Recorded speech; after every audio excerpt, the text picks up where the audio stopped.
Hi friends, എല്ലാവരും സുഖമായിട്ടിരിക്കണമെന്ന് ഞാൻ വിശ്വസിക്കുന്നു. ഇഷ്ടമായ ഒന്ന് ലൈക്ക് ചെയ്യണേ, സബ്സ്ക്രൈബ് ചെയ്യണേ. ഇന്ന് എന്താ ഉണ്ടാക്കാൻ പോകുന്നത് നോക്കാം. പീക്കിങ്കായ എന്നൊക്കെ പറയുന്നൊരു കായാണത്. ഇത് കറി വയ്ക്കണത് എങ്ങനെ നോക്കാം.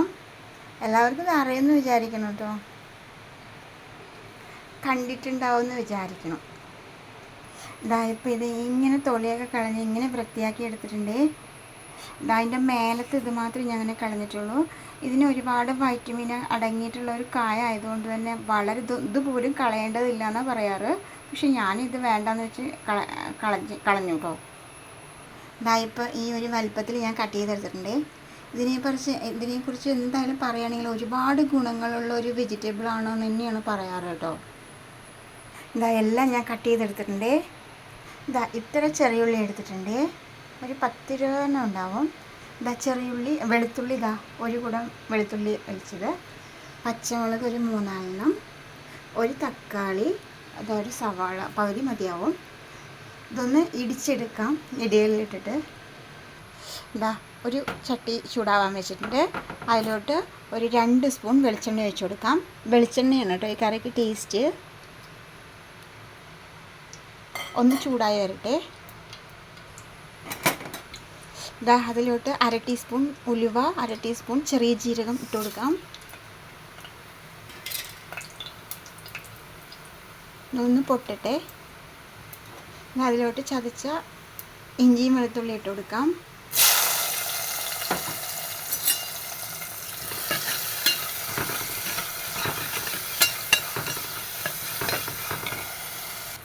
ഇതൊന്ന് ചെറുതായിട്ട് മൂത്ത് വന്നിട്ടുണ്ട്. അതിലോട്ട് 1/2 ടീസ്പൂൺ മല്ലിപ്പൊടി, 1 ടീസ്പൂൺ മുളക് പൊടി, നല്ല ഉള്ളതാണ്, 1/2 ടീസ്പൂൺ മഞ്ഞൾപ്പൊടി ഇട്ട് കൊടുക്കാം. നന്നായിട്ടൊന്ന് പച്ചമണം പൊക്കോട്ടെ. അതിലോട്ട് ആ തക്കാളി പേസ്റ്റ് ഒഴിച്ചു കൊടുക്കാം.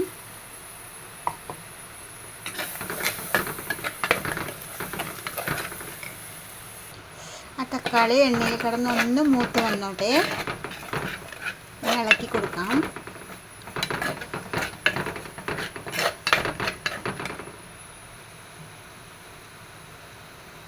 കുറച്ച് വാളൻപുളി വെള്ളത്തിലിടണം. ഇതിൽ തക്കാളിയും പച്ചമുളക്, കറിവേപ്പിലേക്ക് ഇട്ട് കൊടുത്തിട്ടുണ്ട്. അതിലോട്ട് കട്ട് ചെയ്ത് വെച്ച് കൊടുത്താൽ അത് കൊട്ടിക്കൊടുക്കാം. അതിലിട്ട് കൊടുത്തിട്ടുണ്ട്. ഇത് അധികം വേവില്ലാത്തൊരു വെജിറ്റബിളാണ്. ഒന്ന് തിളച്ചാൽ തന്നെ അത് വെന്ത് വരും.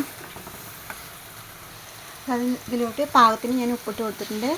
പുളി പിഴിഞ്ഞ് ഒഴിച്ചു കൊടുക്കാം. ഇതൊന്ന് നന്നായി ഇളക്കിയിട്ട് മൂടി വെച്ച് കൊടുക്കാം. ഒന്ന് തിളച്ചതിന് ശേഷം തേങ്ങ കൂട്ടാൻ പറ്റുള്ളൂ. അരമുറി തേങ്ങ ചിരവിയത്, 1/2 ടീസ്പൂൺ ചെറിയ ജീരകം ഇത് അരച്ചെടുക്കാം. ഇതൊന്നും ഇപ്പോൾ വെന്തിട്ടുണ്ട്. ഇനി ഇതിലോട്ട് അരപ്പ് ചേർത്ത് കൊടുക്കാം. തേങ്ങ നല്ല ഫൈനായിട്ട് അരച്ചെടുത്തിട്ടുണ്ട്. ഇഷ്ടമാണെങ്കിൽ 2 വെളുത്തുള്ളിയും ചെറിയ ഉള്ളിയൊക്കെ ചേർക്കാം കേട്ടോ. എനിക്ക് ഇവിടെ ആ ടേസ്റ്റ് അത്ര ഇഷ്ടമല്ലാത്തതുകൊണ്ട് ഞാനിട്ടില്ല. ഭയങ്കര ടേസ്റ്റാണ് കേട്ടോ ഇങ്ങനെ കറി വെച്ച് പറഞ്ഞാൽ കഴിക്കാനായിട്ട്.